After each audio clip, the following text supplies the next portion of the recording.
So sad. The woods and the bushes. Uh, you were talking about how with photography, people think that you're shooting in these huge spaces, and you said all you really need is like 1 square meter. And Pretty much, yeah. Like maybe I'm guessing that as a measurement, but that sounds about right, really. Is like you can be in like a car park for a train station or a supermarket and see like a tiny bit of foliage that looks nice. And actually, that's all you need because as long as like you've maybe got about that much either side of the model's head, if you just want a headshot or a little bit wider. But people seem to think you're shooting in these like massive bushes. They're like, where on earth do you find these locations? And I'm like, oh yeah, I just shot that in the car park or at the side of the road, and people look at me like I'm absolutely bonkers. And I think it is sort of being able to see those spaces that you can use, and that Mhm. being able to see that you could maybe make it into something more just with the photograph, because the photograph, of course, when you're taking a picture, you're only capturing a certain frame, like the cars going past like that far away, they're not on there, so they don't Right. matter. There, um a few Sorry, years go. ago, there was kind of a trend happening. I saw it on TikTok and a few other videos where people were going into stores that sold fake flowers, like craft stores and Okay. places like that were selling like silk flowers or fake flowers, and they were going in and doing like selfies or photo shoots with just the model or whoever, or it could be a selfie, so they'd like crouch down by the in the flowers and then take the picture Wow. as if they were surrounding them, and then Mm. they'd leave the store, which The you know store owners probably didn't like very much. maybe not, but it was kind of a trend going on for a little while Mm. over here. I never saw that. I'm a weird one when it comes to fake flowers. Like I have no problem with them, but I don't use them so much in what I do. I'd never be averse to using them if they fitted a certain theme. But like I've I'm terrible because of course you can never 100% guarantee when certain flowers are going to bloom. And Mhm. usually they're only around for about 2 weeks. So like blossom, for example, comes around for 2 weeks, and then there's this bush that makes a purple flower. I think it's actually called lilac bush that I like, that only Mm-hmm. lasts about 2 weeks. And then there's another, I think it's apple blossom, that's this beautiful pink that probably doesn't even last 2 weeks. So I'd like previously schedule models all through like March, April, and May, just praying that I get those specific weeks where I'll get the bushes, and I'll be making my partner drive me around all these streets and just like he'll be sitting there chatting to me and I'll go bush in the car. I'm like, oh my god, like stop it. But yeah, Stop. every time I found this new bush that I'd never shot in before, like the excitement that, yeah, I love child. it. But you're right. And you know what? You can tell that the flowers you're using are real. And that Yeah, and does I make a difference. yeah, I do like that in photography, but I see people using fake flowers that can look amazing. It's just that's not what I see, if that makes sense. Like there's a photographer over here that I've seen a couple of times using like giant flowers, and like I'm like, oh, that looks really cool in those shots. But and maybe it would look cool if I did something as well. I haven't really investigated the concept of a giant flower, to be honest with you. But then to me, it's slightly different from fake flowers, because I'd be like, if I bought fake flowers, I'd be like standing at a bush and poking them in to try and make them look like they were part of the bush, and it would probably defeat the purpose a little bit. I get it. Yeah, you might see the difference. Yeah, you might be like, why is that person stuck a load of fake flowers in a real bush? That bush would never grow those. I just think I was a bit bonkers, but then I am a bit bonkers, so I'll take it. But in good ways. I try to be, but I can't be 100% about that. I'm just nuts. I'm just nuts. Which brings me to these journals. The dresses, the journals. I just, yeah. When I sort of get my teeth into something, I sort of, yeah, a little bit obsessive, borderline unhealthy. Just borderline, though. Not Only full on. borderline. Mm, The way I try to view it, if you want to turn it into like a little bit of a positive, is I don't actually allow myself many pleasures in life. Like I'm quite focused on trying to get the mortgage paid off before I'm like 80. And just there's a lot of outgoings in life and stuff, and there's if something makes me smile and I can afford it, I don't often treat myself to things. Like we don't really go out for meals or go on holiday or anything. So like if there's something that makes me smile and I can afford to do it, then why not? Life's a bit too short. And you can feel free to tell the story of my journal mania. Well, one day I got a message. Once upon a time. Once upon a time, I got a message from across the pond. Archie said, "Carpe diem." Yes, seize the day. So, you collect these journals. They are. I'm gonna say what they are. So, if anybody in our audience ever finds any, send them to me, and I will pass them on. I will send them to you. So, it's a Punch Studio journal. They're the ones from. They made them for a long time, but they're the kind that have a brooch, the sparkly like rhinestone brooch on the cover. Usually they have some kind of gilded, or like most of the time it's gold kind of accents on the paper, and they're beautiful. They have florals and butterflies and Paris and Paris. Lots of Paris. Peacocks and things like that. And they have many themes, and they still make them, but they're not the same. They're not quite as nice. They're a little different. They're a little more modernized. They're not quite. I mean, they'll do, but they're not the same. So the old ones are out there still. They didn't. They discontinued them, but they're out there in people's homes and at various secondhand stores and things like that. So we've been on the hunt to find them because most of them seem to be here in the U.S. And it's easy to find them on, well, I can't say easy, but you've just become a master at finding them on sites like Mercari, and OfferUp was a site. I don't know if we got any from there. Poshmark. We didn't. Poshmark. We got some. Not OfferUp. I don't think we actually. Yeah, eBay. Much. Yeah, I check most days on eBay. Yes. And I think when I changed jobs and they put me on garden leave for the second part of my notice, which is here in the UK, is where they basically send you home and still pay you. And it was like, oh, brilliant. So I was up for like all hours in there just searching. We got a lot during that time. Yeah. Because I discovered Mercari at that point. Right. That was the issue. Yeah, we're probably safer on things like OfferUp and stuff because they block my IP address because I'm in the UK. Mercari still lets me browse, but it won't let me do very much without the app. Like, it's very annoying because basically I asked Emily to be my postal hub for my journal obsession, but Mercari won't actually let me physically buy it with a UK card, and it won't let me message people. So poor Emily has to check for messages from the crazy peacock lady. Right. We had one. What? Oh, so there was this one journal. She did not send it because she couldn't find it, and she communicated with us fine. And of course, I was the only one that could see the messages. And she's crazy. I hope she's not listening. She probably isn't. I don't think she'll be listening. She's crazy. Right. So she had this peacock journal, and it came with a peacock pen, which, by the way, the pen did not match the picture in the sale posted. We didn't want the pen anyway. No, it's terrible. Like, it's literally falling apart. I have it somewhere around here. Anyway, so she finally, after 2 or 3 months, she found it, and she shipped it. And then, so I opened the box. I didn't know for sure which one that was, like, because there are several that arrive sometimes.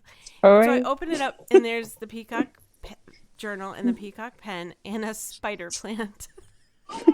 That was nearly dead. It was nearly, yes, because it was in like early January or something. It was very cold here.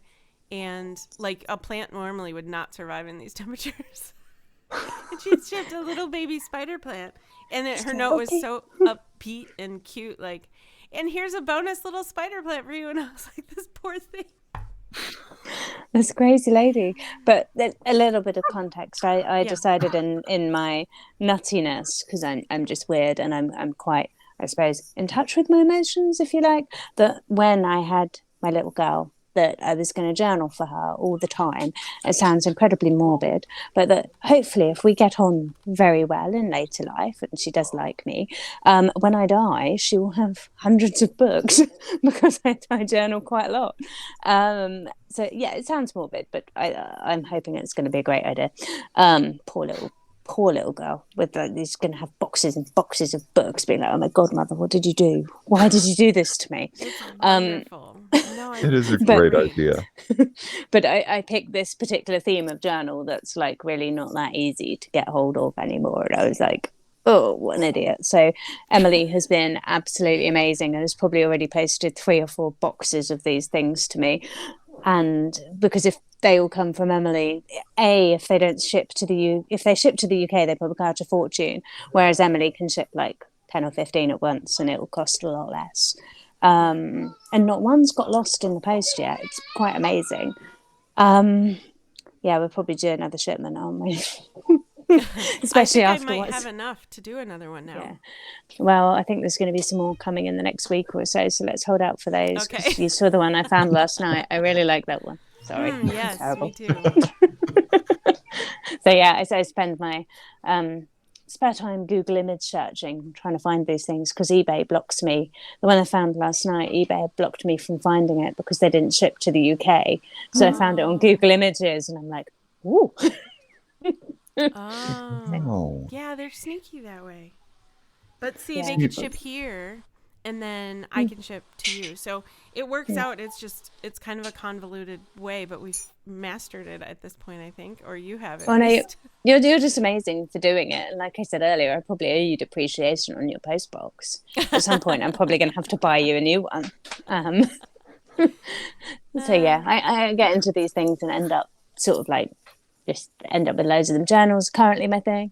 Theatre dresses have been my thing for the photography. Hence, I think I'm good on that collection at the moment until I get back into it. And I can't wait. Also, I see it as a positive. What you're doing with this is something I really did do still. I should say it that way. Believe in, because I think it's awesome. And Adeline's going to really, I predict that she will really appreciate it and see the effort that you put in.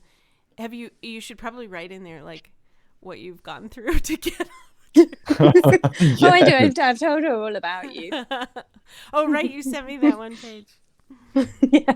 Oh, I told her about you before. And okay. Yeah, about how you're helping me collect all these journals. And I got another package from Emily today. I got these journals. But yeah, no, a lot of them are very religious as well, and I'm not. And most of them are not religious, but there's a specific division that do religious ones, and I'm not in any way averse to religion, but I want her to grow up and be who she's going to be. But then the market of these beautiful journals is so limited, so I kind of had to broaden my horizons and go into the religious ones. So now I get like pretty stickers and stick them over the words. So like one of them says, he fills my life with good things. So I got some little stickers and I stuck an S. So it's like, she fills my life with good things and it's about her. Try and alter the meaning. And some of the religious ones still have really great sayings on them that are just positive or like all things are possible or things like that. Exactly, that's just like lovely. And like there's another one that says I think the one I'm writing at the moment says I can do all things through Christ who strengthens me, and I just kind of stuck stuff over it so it says I can do all things. And still a positive message. Yeah, but not that, like, I mean, I know that wasn't exactly how it was intended, but you can get some really pretty stickers and it's just more neutral and it's not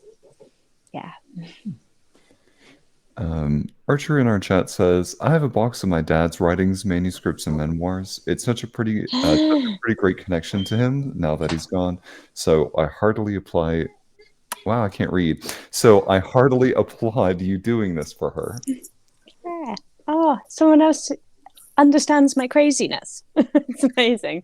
No, I do, and I just thought, I don't know why I thought of it, and I was doing it when I was on maternity leave, and like I think I filled a book in about 4 months, and then oh yeah, you should you say oh wow to that. Like Emily knows, I've ended up writing every day. Like I put her down to bed and write every day, and now I seem to be getting through a book every 6 to 8 weeks. Oh dear. This poor child. When I said hundreds, I literally meant hundreds. Well, what a great gift to be able to go back and kind of read day over day what that life was like, and just get that same sort of experience. You can get so much out of reading that. There's a set of books that I've had on my list for a while, and it's Ned Rorem's. He's a composer. In his Parisian journals, he spent a lot of time over in Paris writing about just himself, life, other people, and things. They're quite salacious if you go look them up, but I'm not reading them for that. Right. Emily, don't call me out like that. But the real thing behind them is just it is such an insight to him as a person because he's writing so consistently. So I see that same sort of thing of you get to see who you are, what you're thinking about, what your goals are, and really by the time that that your daughter goes through them, I think she's going to be able to connect to them quite a bit. I hope so. Like just the goals being survive every day, right? But yeah, on a serious note as well, it's actually amazing for me because I think the human memory. I don't know about you guys, but I think it's such a fallible thing. It seems to sort of only store those important things that, and you sort of think back to a certain period in time and you remember snippets. But when I write these things every day, that've been, I mean, I've as Emily well knows, I've had quite some trauma in my life, not over in more recent times. So a couple of the books where I was having a really difficult time, it was quite difficult reading, going back over that. But around that, especially around when she was really little and I was off on maternity leave with her, and like that was just an amazing time. And reading back, I would go, oh yeah, I remember that. But I probably never would have, even though it was only like 7-8 months ago, like I would never have remembered it if something hadn't triggered me to remember it, because I sat down and just even silly little things, like I sat down and I just wrote, oh, your sister came round today, and because my partner has an older daughter, and we went to the park together and we did this and we did that. I probably wouldn't have remembered that specific day, that specific event, those things that happened, bar reading back and being like, oh yeah, I remember doing that. So it's kind of handy, even though for me, in a weird way.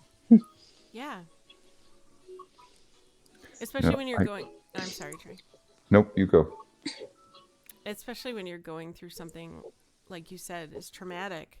A lot of times you're just trying to survive. So you're not retaining a lot of those memories. I find the same thing, too, when I've gone through various things. And especially if I haven't journaled at all, those memories are just gone. Yeah. And I mean, for a little bit of context, I had a really difficult time at my old workplace, but I'm fine now. I got a new job with lovely, wonderful people, and I'm really happy in what I'm doing. But obviously, it was hard, and things were happening, and I was writing them down to her. So when I go back over those journals, I think even now, because that went on for a long time, that was quite something that built up for a period of time. So I can't say sort of like I'm 100%, I'm perfect. Everything is, life is absolutely perfect. But I can say I'm in a much better place now. But even still, it's hard to go back and read over those things when you don't really want to remember them sometimes. I mean, maybe in 3 years' time, when I'm so far away from it, I can look back and go, yeah, that sucked. But yeah, I've wanted... I mean, I know I'm deviating a million miles from photography here, but I've wanted to be like 100% honest with her about where I've been and who I am, because that's sort of, for me, it's like she'll have that connection with me. I'll just swear a bit less than I do in real life, but she'll sort of have that connection of, who I really was, what I really went through, because life isn't a bed of roses at the end of the day. And I love that there's that level of transparency. I feel like, at least from my perspective with my parents, that there was so much that just was not said because it was under the guise of they're trying to protect me from real life. Mm. Yeah. And I feel like being honest with your kids and having that moment of vulnerability, both from an artistic but also from a very person to person standpoint, Mm. really just makes such a deeper connection to say it's okay to not be okay when you're a parent. Mm. It's okay to not be okay when you're a kid. Yeah. So there's that level of mutual understanding and going, we're going to get through this together. Yeah, exactly. I mean, everything's okay bar murder. I'm not down with that. And really, I don't really want to do hard drugs either. But it's just but,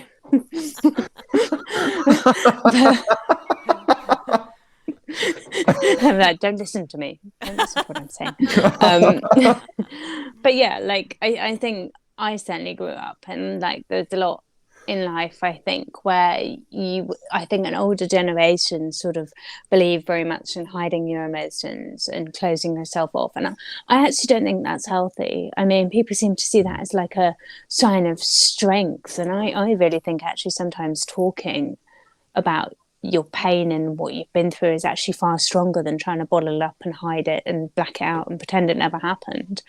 Because actually, I think if you talk about things and if you really, I don't know, share them and express yourself, that's how you get past them. I don't think you ever truly get past something if you hide from it or try and hide it from the world. And Exactly. from totally agree. It's what is interesting is like I think about as you say that asking someone to start talking about a painting or start talking a piece of art that has no words, no connotations behind it. It is an image in front of you. How do you respond to this? And I've put this in front of people who are very guarded about their emotions, and they're very guarded. And I watch them be very guarded about talking about a painting, and they just go, "It's a painting. It's a photograph." And I'm like, "Well, how does it make you feel?" And the more that you start to pry, you start to watch the very similar things of being able to talk about their emotions and being able to describe art Mm. as being in a somewhat diminished capacity. Now, is that true for everybody? No. And I will say that Mm. humility, but it is a very interesting observation I've had about people that have been both guarded and then Mm. don't talk about art in that capacity. But this is it's a concept because I suppose ultimately photography is art. I suppose for me it's a way of expressing what's inside me, whether that's like a childlike fairy tale fantasies with sort of a dark twist to them, but not one to say. I don't. This sound awful to say this about my mum, but I don't mean it in a negative way towards her. But she doesn't like my photography. Oh, What? She looks at it and I show her and she's like, yeah, I don't like it. And for her it's very transparent. It's just not her thing. She certainly wouldn't see anything in what I do or what I create. She doesn't even look at it and think it's good because she didn't like it. If she looks at a photo I haven't edited, she'll be like, oh, that's much nicer, because it just doesn't kind of gel with her. And I suppose that's a similar, it's difficult because she's not being critical. She's not trying to be horrible with saying it. right. She just didn't like it. It's just not her. Like you said, it's not her Yeah. thing. But it's sort of very black and white with her, as opposed to maybe someone looking at it and being more open to that kind of thing. That's relatable. I used to be like that. It took me Did you? quite a while to be able to see art and appreciate it for what it was, even if it wasn't my thing. Okay. Yeah. Okay. I can now. It took Mm. being around more artists and seeing the work they put in, but also like just as I've grown as a person, I think that has also helped. There's definitely Yeah. art people make that I would not put in my home, but are they amazing? Yeah. I'm never going to tell them Yeah. I wouldn't put it in my home. No, a bit of a mean. But I think, yeah, I mean, I agree with you in most parts. There are certain things that people call art that I still can't get behind. Like, I don't know, a tiny little dot on a big white wall. That just I'm not even sure it's artistic because I can't see that. Very I can little see effort. most things. Yeah. And then sell it for $1 million. And I'm like, excuse you? And it's probably more controversial, but over here there was someone made a piece of artwork and it was an unmade bed or a messy bed. And I'm like, I don't really relate to that so much, those sort of elements of art. But generally, I can appreciate all Right. forms of art, really. There are just certain things that I'm like, no, how? I can create an unmade bed every day. Exactly. Except I'm not going to be paid a whole heap of money for it. It's just rude. Oh, the crumpled up piece of paper. I remember that Yeah. one too. Yeah, that sort of thing I struggle with. And there's something, I think my partner said something about a piece of chewing gum on a sidewalk. Again, I'm like, how, just because you're someone important, you can put a piece of gum on a sidewalk and sell it for how much? It's not fair. But Over on TikTok, there was a recent thing about I don't know how it happened. There are so many stories at this point; it's already become a legend. But it's about the sewer rat hole in New York. There's okay. this. It's an image of it. Literally looks like a chipmunk, a squirrel, a rat of some sort fell into wet cement, stayed there. They pulled it out and left just this like splat of this or this like laying out of this animal in the side of it, in the side of the sidewalk. And there were some reports to the city. People found out that there were reports and that they were going to fill it in, and then it became this vigil. And so now people have recreated the sewer rat hole through 3D prints. They've done it through like putting it outside on their own front sidewalks. So it's just become its own thing. Oh, I have not heard of that. No, I hadn't heard of it. But I mean, obviously, I'm in the UK, so. But Right. wow. Huh. Sorry. Hi, I have weird things to talk about. I am chronically online. Well, it's even Well, like yeah. Banksy, who has made a whole career on what would be graffiti. Mhm. Yeah. You know. Although I think arguably, his graffiti in a way is work of art. Yes, I agree. mean, because you can still find art in graffiti, can't you? And people do it really beautifully. But yeah, rather than just like spraying an X on a wall in black and Right. saying it's art, it's like maybe not so much. But maybe that's me being narrow-minded. I mean, it still falls in the category of something I wouldn't put in my house. Yeah. But I think, yeah, graffiti is very artistic. There's people who do graffiti have this talent that I somehow don't have. At least, I don't know. I suppose some of that could come with practice, but some of the letters and things they do are phenomenal. Yeah. And I'm kind of impressed by that. Yeah, and also you think about when they do stuff in really big space, I'm like, how do they get everywhere? Right. Right. Like, you need wings, really. I'm sure they have ladders, probably have more human boring mechanisms. I think I don't random rambles. It's just reminded me. My other half has always been like amazing in terms of supporting my photography, and I decided I wanted wings, and he made some for me. I ordered cellophane that was like iridescent, and he got copper wire, I think, from his old workplace, and he like. I don't even know what he did, but he properly manipulated it all into the right shapes and stuff to stick this cellophane to. And like, it was crazy. He'd just spend his time after work doing this because I had this crazy notion that I wanted to put wings on somebody. I love it. That's How big? awesome. How big were the wings? Big. I'll send you a photo after this. One of the ones that we did with it. Awesome. There's a model called Ash Millman. She's lovely, and she's probably one of my most successful shoots, I think, because you obviously have successful shoots, but we shot multiple sets. It was very cold, and they were all like some of my favorite pictures. I loved working with her. And yeah, she wore the wings, and then we put them on someone else actually. So you've had phenomenal luck working with some really amazing models and people, and I'm very lucky. Yeah. I can say no more than that. That just is. I just am really lucky. I was wondering. I guess I want to back up. Hold on, my cat is just throwing everything off my desk. Hugs. She went for my mouse. my She knows. I was like, please, I need that. And now she clicked. Okay, there we go. So, but as far as I want to know how you got started, like, I mean, because at one point you picked up a camera and did this type of photography for the first time. So how did that become a thing?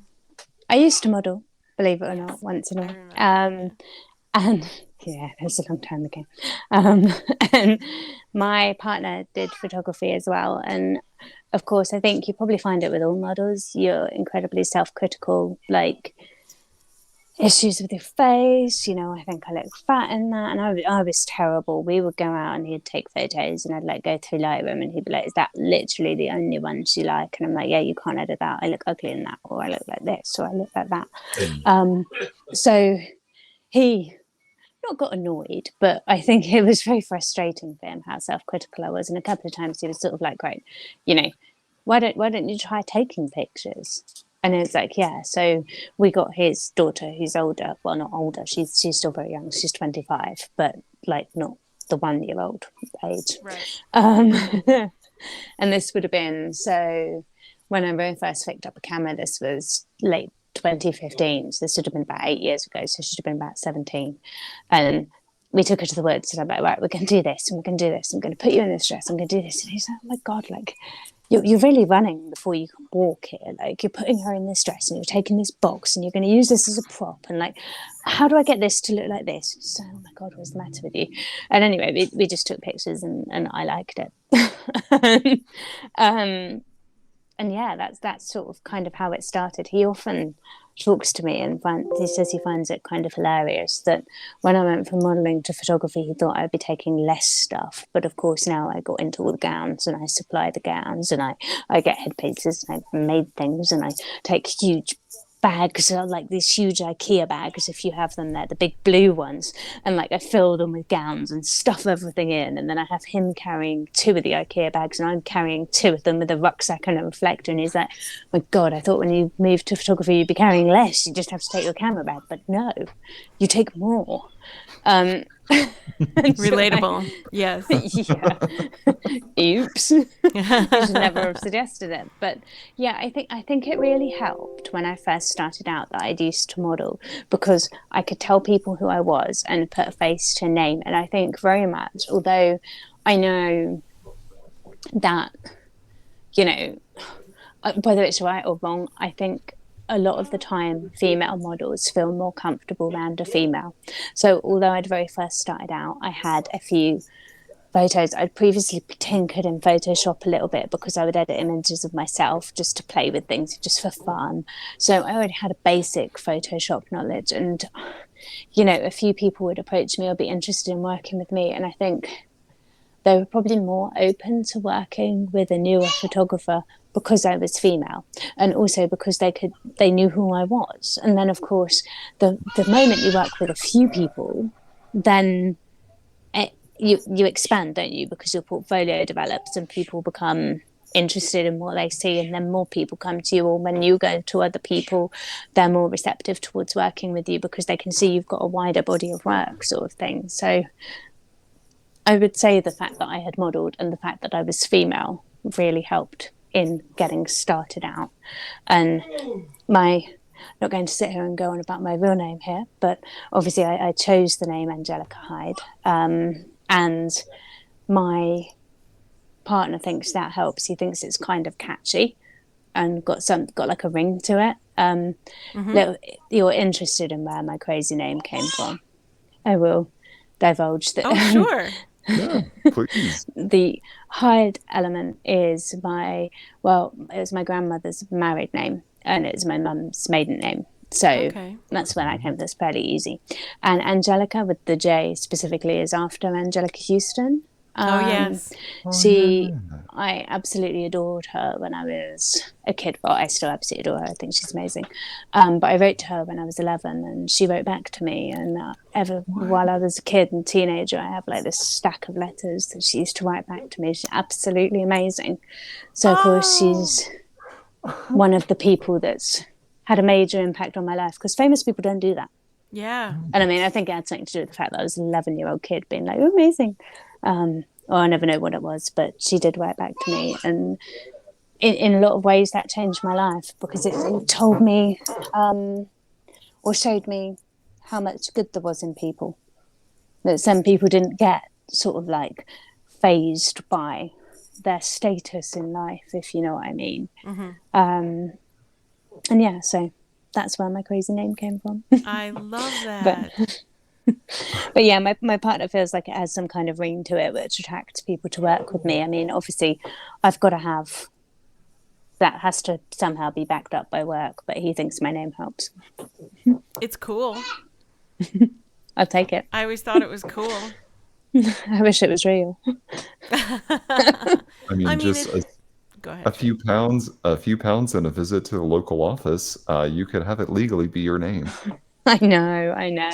But I feel like that would be weird. And also in my day job, which is what pays the bills, unfortunately, I use Right. my real name. So, and of course, you become known in, like, I work in financial services, technically. I suppose it's probably the broader scope of it. My job's relatively interesting, but I was never interested in pursuing.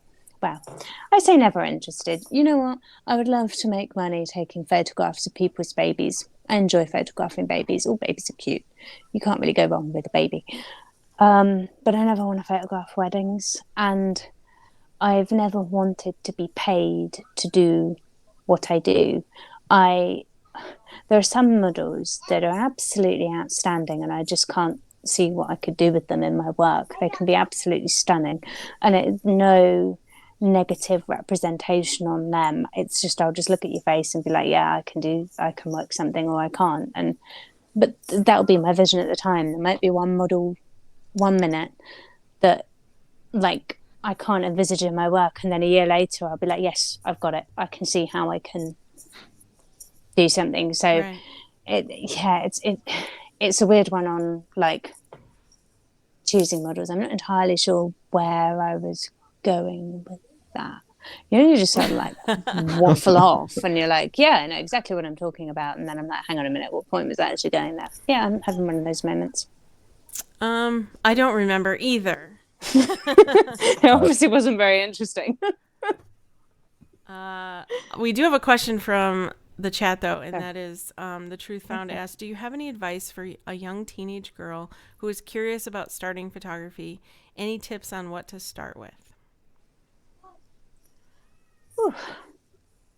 What makes you tick, I suppose? Sort of like, I know you want to do photography. What do you want to photograph? And then looking, I suppose, how to photograph it. I mean, realistically, for me, photography in itself is not a complex thing. I was saying to Emily, I know how to adjust the aperture, the shutter speed, and the ISO on my camera, and that's about it.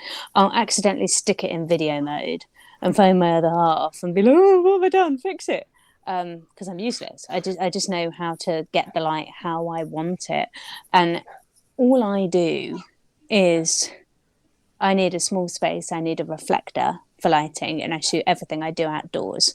The sun is a battle. When it's Yes. really, really sunny, finding shady spots and stuff. But usually you can. So it's just learning what works for you. But I think the most important thing is, what do you want to photograph? What is it inside of you that you want to transpose onto the other side of the camera? I suppose for me, like, I would look at other people's photography and be like, well, the fine art side of things, so like the darker element and all the dresses and stuff, I love that. So I kind of delved into that, and then as you delve into it, you find out more and more and more about yourself. I think a lot of people have commented about, I'm quite into using colours, which a lot of that is Photoshop. And I've certainly developed more of a darker style than I had when I very first started. But I think the first key is to know what you want to photograph and know what you want to create roughly, and then practice those things and start making it happen. I mean, if it's inanimate objects, that's wonderful. That's easy because they're at your disposal all the time. If it's models, it's a bit trickier. But again, if you're a young girl, maybe you'd have, if it's models you wanted to shoot, hopefully you'd have lots of friends that wouldn't mind helping you out. Yeah, I'm going to stop waffling now.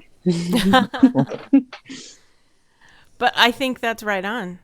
And you have to start somewhere. So starting with something that's of your interest, and like you said, your previous work is not as dark as it is now. You've developed your style over time, and it can change.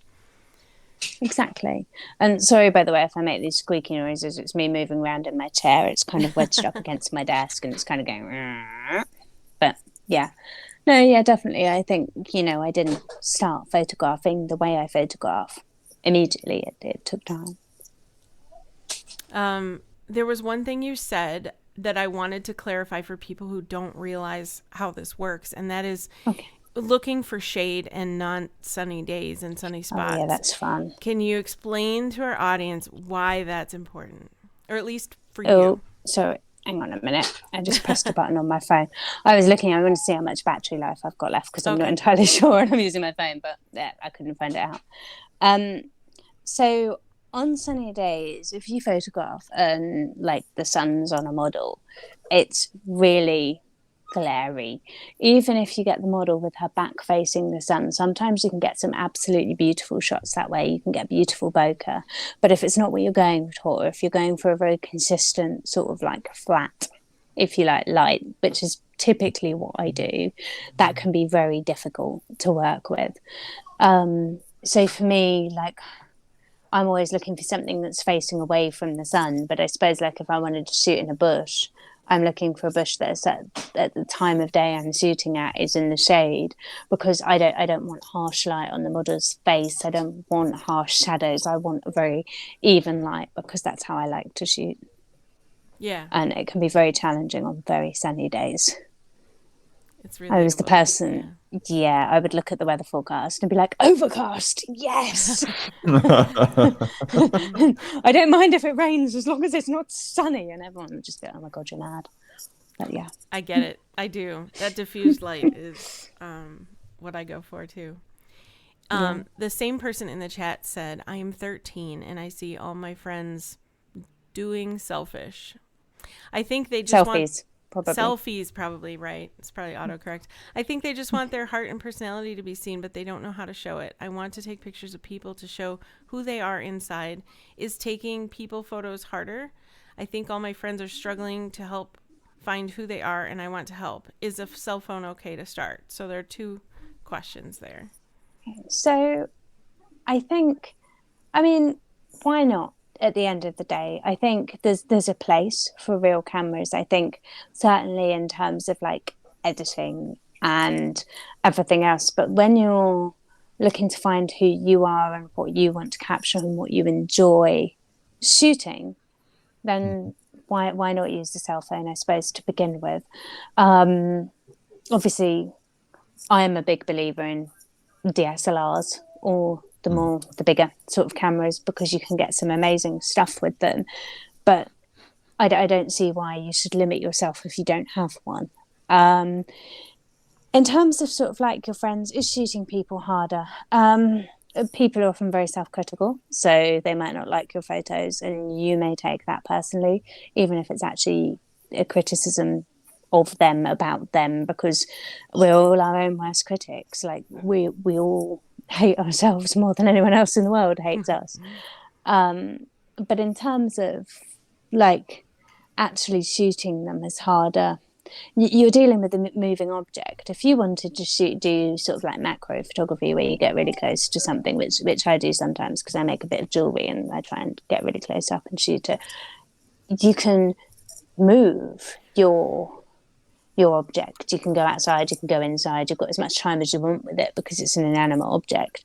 When you're shooting people, you're left with the situation that you've got at the time. You know, you might be outside in a garden with a person, they might get cold and want to go indoors before you're ready, before you've got the shot that you want. They might be hungry, they might get bored, they might, you know, all of those aspects to it. So you're dealing with human nature. You're not dealing with something that you can go back to over and over again. You're left with the elements that you have to work with at that moment in time, being, is it sunny, is it cloudy, you're getting what you want. So it is harder because it's a moment in time that you have to work with. You haven't got all week, all month, all year until you can get what you want. But hopefully, yeah. And sorry, I'm going to go on a little bit more, but in terms of your friends, if they support what you want to do, just think about what you could do to bring out their personalities that you want to capture. Do they have specific fashion senses? Would you want them to get dressed in that way? Are they really, really happy people? I find the best way to capture people in their real selves, which I do. It's not the photography that I post, but I've been taking candid shots at weddings. I've taken candid shots of my family when they don't know that I'm taking them, you know. And my brother's partner has this like amazing smile. She's always really happy and she translates really, really well on camera. But the best thing to do is, like, I'll be looking at her, but she'll just be looking away and she'll have this big laugh and she'll be laughing at something that's happening and capturing that moment. And you are capturing her being her real self because she doesn't even know you're taking the photo. So I find that to be the best way to do it, is like you just kind of tell your friends to just be themselves, or don't even let them know that you're photographing them. Just blend into the background and they can make amazing pictures. I love that. That is great advice. Maybe. I don't know. No. I There's- do. Yeah. Go ahead, Trey. Sorry. Sometimes, like, I think Emily and I have been talking about some of the some models or some stories that you've ever heard from other photographers that you've had where they've told models to just be themselves and they put on this like pose of things, and it reads as being like very fake, if I can say. Um, and so I'm curious, Emily, for you, how do you coach models through getting more of their personality to come through? That's tricky because, yeah, a lot of people will say, "Oh, just tell me how to stand or just tell me how to pose." You've probably found that too. If you're working with real humans, which I tend to. I've worked with models, but mostly I've worked with real human beings. That I can't. Not that models aren't real human beings. I just realized how that sounded. But like non-model people, like just real people, my friends, and they're nervous. You know, I found I'm just pointing at the little one who's got her head round the corner looking at me and smiling. So, but carry on. Sorry. Sorry. Awesome. No, it's great. But I found that the first 30 minutes they just need to, like, I just do a bunch of practice shots. If one of them turns out good, great. But usually the first half hour, none of them are going to be good. They're too nervous. They're too tense. They're too... Even I may be nervous. I am still trying to see what light looks best. Coaching them, kind of like, I'll start to do that, but it looks fake if they're doing something fake. So they have to get to where they feel comfortable being real, comfortable being genuine. I for lack of a better word, just comfortable being in their own skin in the moment. So for real people, I give them that 30 minutes and then it kind of naturally just happens, give or take 5 minutes, where they just can, like, all right, we're going to relax. And you can see the difference. You can see a huge difference. And then all I have to do, usually as far as coaching goes, to answer your question, usually then all I have to do is say, okay, like, move your hand a little bit here or turn your body a little bit this way, or let's capture this light over here instead. And I'm not having to necessarily coach them on their whole body or like their whole pose often, unless I have a specific idea. And it's a lot easier then. But that, at least for me, I found that that first half hour is kind of like a what, I don't know what to call it. It's like a Warm up. well, yes, thank you. That's perfect. A warm up time, because it's very rare, occasionally, but very rare for the first half hour of any photo shoot for me turns out any good pictures. And that takes the pressure off them if you say it, because we go, you know what, for the first half hour, I don't expect any of these to be good. So like, let's just play. And then they get into that mode of let's just play. And then that kind of breaks the ice a little. You do better than me. I'm not very good at coaching people. I say that, like, I've been very lucky. I work with a lot of very experienced models, so I haven't really needed to a lot of the time. But yeah, maybe I do. I don't know. Well, You've worked with phenomenal models, and I'm lucky. Super. Well, I don't want to say jealous, but one day I would love. Trey and I have been talking about going over there again. I'm gonna come over there, and we'll do like all the with a photo suitcase full of journals. Yes, with a suitcase full of journals. We'll see how many free check bags they allow. And we'll... what? Sorry, we'll just go through TSA, and it'll just be like, all they see are books in the x-ray machine. They'll be like, what? Don't They're question gifts. it. Yeah, they Let's go must with think, I'm a bit bonkers. I mean, they probably think I'm bonkers when they go through the x-ray machines at the airport when the UPS parcels come in and they're like, book. What? I mean, if they were books that were textbooks or other types of books, they may not question it, but... Oh, I meant to tell you, one of ours got opened at customs and they checked the parcels. They're probably just like, what? Okay. Like, they weren't lying. It really is a bunch of journals. really is 15 books. But, yeah. Okay. By the way, I'm just letting you know I'm going to have to shoot off soon because That's it's fine. getting close to little Ben's bedtime. So I just thought I'd let you know rather than just being like, I've got to go now. So we've got. That's a little okay. bit of We've time been because- on for a good hour or more now. So I wanted to tell you that the truth found in the chat said, "You are so nice. Thank you." Aw, thank you. I'm sure he's talking about you, but No, it was you. No. It was you. That's you. hey. Anjelica, this was really fun. You have a very unique perspective on art, and I think what you bring to the photography and really just to the artistic world is just it's refreshing to have that level of honesty. And honestly, I also love the fact that you're journaling for your daughter, and so I would love to hear more about that once she's a little bit older and she starts reading some of them, if you let her. I'd love to hear more about that. She's not allowed, not till I'm dead. Maybe. She might be allowed some of them, but then I think sometimes because I've done it in a view that she can have them when I'm gone and it can help her feel connected rather than while I'm still alive, I've maybe been a bit more honest that I would want to be. Like, there have been a few things I've spoken about where I've been like really candid, where I'm like, yeah, definitely not in your teenage years. Do you want to know that your mother has those thoughts? Not literally, but like if I've been feeling about like a negative situation, like as much as I may deal with it one way, like I may think about it in another. And sometimes I've maybe been more honest. And if she's a teenager, I wouldn't want her to think it's okay to feel negatively about things. I don't know what I want. I'm terrible. I know I'm just winging the whole parenthood thing, like As anybody does. hopefully I won't break her. No, the fact that you're worried about that, I think, just shows that you're going to be a great parent. So just breathe.